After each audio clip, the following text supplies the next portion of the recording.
시청자 여러분 안녕하십니까? 설 연휴 잘 보내고 계십니까? 오늘 이 설을 맞이해서 시청자 여러분들이 여러 가지로 복잡한 마음에 계실 거다 이렇게 보고 있습니다. 자, 어떤 사람들은 자기들이 좋아하는 사람이 이제 권력을 거의 잡게 됐다고 아주 행복한 설을 보내고 있을지 모르지만, 또 어떤 많은 분들은 나라가 내년의 설에는 도대체 어떤 꼴이 될까?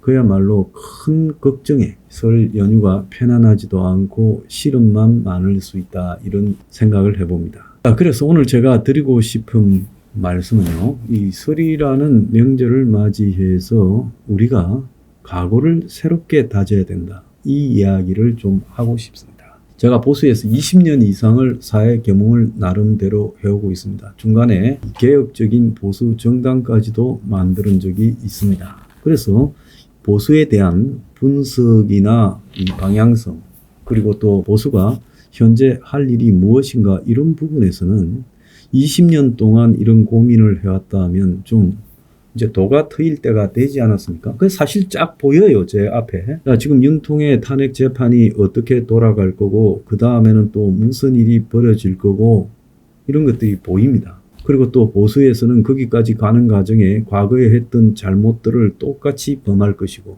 이런 것들이 보여요. 그래서 그런 것들을 막기 위해서 제가 나름대로 최선을 다해서 애를 쓰고 있습니다. 지금 우리가 할 수 있는 최선의 노력은요, 지지율을 올리고 거리에서 집회를 계속하는 겁니다. 지지율만 올려도요, 거리 집회가 받쳐주지 않으면 이 지지율이 공작으로 무너집니다. 서부지법 사태와 윤통 구속이 결국은 지지율을 낮추기 위한 저들의 작전이죠. 거리 시위를 계속한다고 그렇다고 윤통이 돌아오지 못합니다. 옛날에 박근혜 전 대통령 때도 태극기 시위가 그때 시작되어서 수십 차례 했죠. 그렇지만은 박 대통령의 탄핵을 피하는데 전혀 도움이 되지 못했습니다. 그건 뭔 말인가 하면, 두 가지가 서로 쌍두마차격으로 받쳐줘야 된다. 지지율도 높아져야 되고, 또 거리 시위도 더욱더 강하게 집요하게 전개돼야 된다, 이런 생각을 합니다. 며칠 전 윤통이 처음으로 헌법재판소에 출석할 때 보면 경찰 추산으로 4, 5천 명, 실제로는 한 15,000, 2만 명이 모였을 수 있는데요. 그런데 거기 다 안타까움에서 나갔지 이 조직화되지 못한 시위라는 겁니다. 자, 우리가 관저 앞의 시, 광화문의 시, 이런 부분에서도요, 이제 방향성을 좀 고쳐야 될 때가 됐다.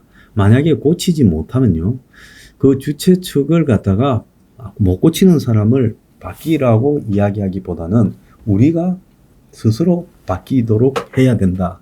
저는 그런 생각을 합니다. 자, 관저 앞의 시도 그렇습니다.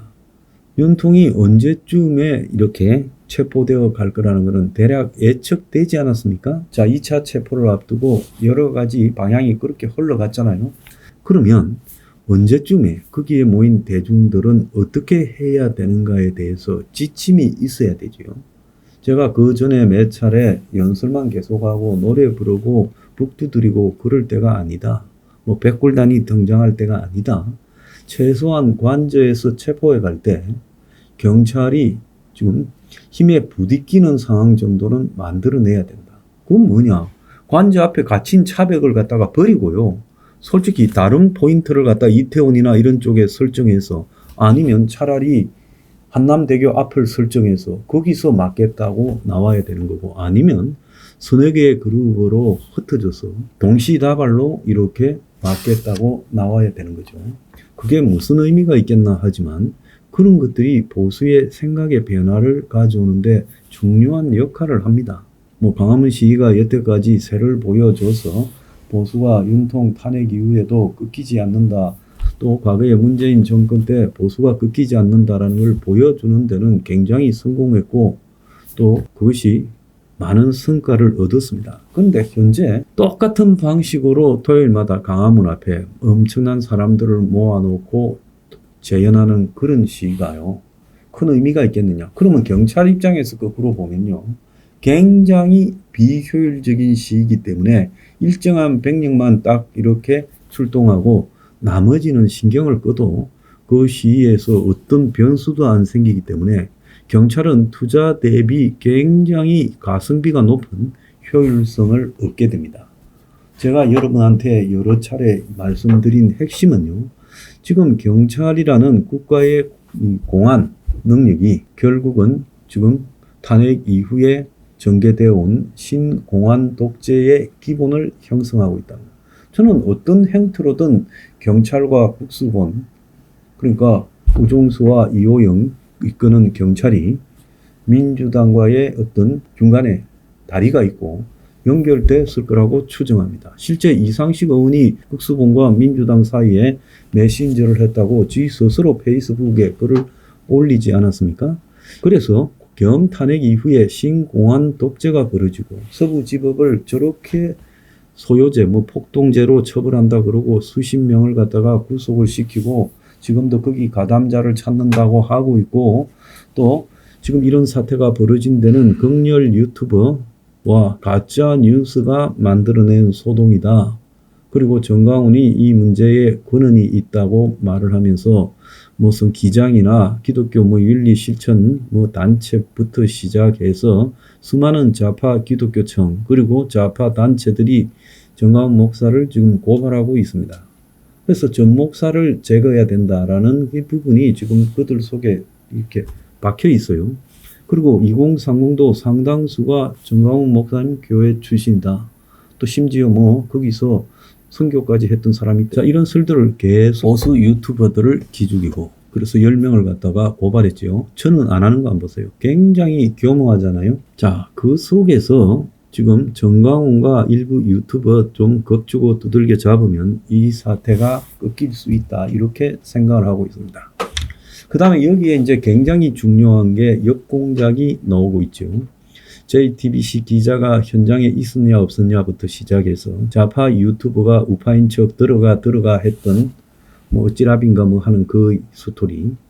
또 더 나아가서 가장 절정인 게 스카이데일리에서 이야기했던 중국인 99명이 선관위에 있다가 미군과 경군의 합동작전으로 잡혀서 오키나와 가서 조사해서 불었고 미국 본토로 넘어갔다라는 그 황당한 스토리.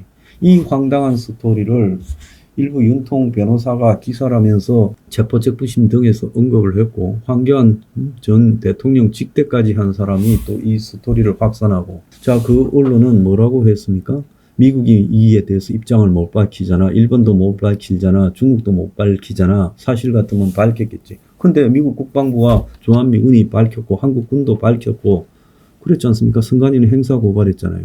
그러니까 부정선거에 대해서 부정하는 사람들이 확신을 갖게 만드는 게 이 지금 건이에요. 근데 이 건을 갖다가 보수 유튜버 상당수가 특히 구독자가 많다는 상층에 있는 사람들이 퍼다 나르고 계속 떠들어서 스카이데일리는 그 이후로 이 일에 대한 자기들 입장을 반박을 못 내놓고 있어요. 그럼에도 불구하고 아직도 이게 사실이라고 믿고 심지어 선관위 안에 외국인, 중국인 숙소가 있었다. 그래서 이런 일들이 계속해서 일어나는 거. 이건 굉장히 좋지 않다라고 보고 있고요. 어떻게 보면 보수 내부에 자리 잡은 악습이라고도 볼 수 있습니다. 그래서 시청자 여러분들이 옥석을 구분하는 능력을 가져야 된다. 일부 보수들은요, 굉장히 거칠어져 있고 무지해져 있습니다. 그들은 자신이 이런 부분들을 판단할 능력이 없다는 걸 인정 안 하고요. 그냥 그리만 나가서 강경을 지향하면 이 사태가 해결되겠니 생각을 합니다. 또 미국의 트럼프가 구원을 하니 트럼프가 부정선거에 대해서 이미 윤통하고 다 짜고 했니 이런 황당한 삼류 소설 같은 이야기들을 믿습니다. 우리 말고는 누구도 우리를 구원할 자가 없습니다. 트럼프는 한국이 어떻게 돌아가든지 신경 끄고 북한의 김정은이하고 딜치고 그리고 한국에서 신경을 점점 끄면서 발을 빼려고 할 것이 그의 입장입니다. 자, 그래서 우리가 그런 데 대한 미신을 버려야 되고 그 악습을 버려야 돼요. 이런 가짜 뉴스에 혹하는 것은 보수의 뿌리 깊게 자리 잡은 악습이에요. 이거 못 고치면 이번에 절대로 못 이깁니다. 자, 그런 것들도 좀 명심을 하셔야 되고요. 그 다음에 설 연휴에 좀 휴지기를 가지면서, 물론 앵그리 블루는 어제 일요일 날 부산과 서울 상암에서 집회를 했습니다. 이제 설이 끝나고 나면 더 공고하게 싸워야 되겠다라는 각오를 다져야 됩니다. 그래서 제가 가장 좋은 방법은 전국에서 동시다발로 집회가 일어나는 것이다. 그 말씀을 드리지 않았습니까? 그래서 이 방송을 듣는 앵그리블루 회원분들도 그렇고 시청자분들도 그렇고 친구하고 이렇게 해서 10명만 되면 집회 신고를 하고 그 동네에서 가장 번화한 지역, 사람이 많이 다니는 지역에서 집회를 하고 행진을 해야 됩니다. 부끄러워할 필요가 없습니다. 자, 그러지 못한 분들은 피켓을 써서요, 만들어가지고 1인 시위라도 해야 됩니다. 사람 다니는 길목에서요.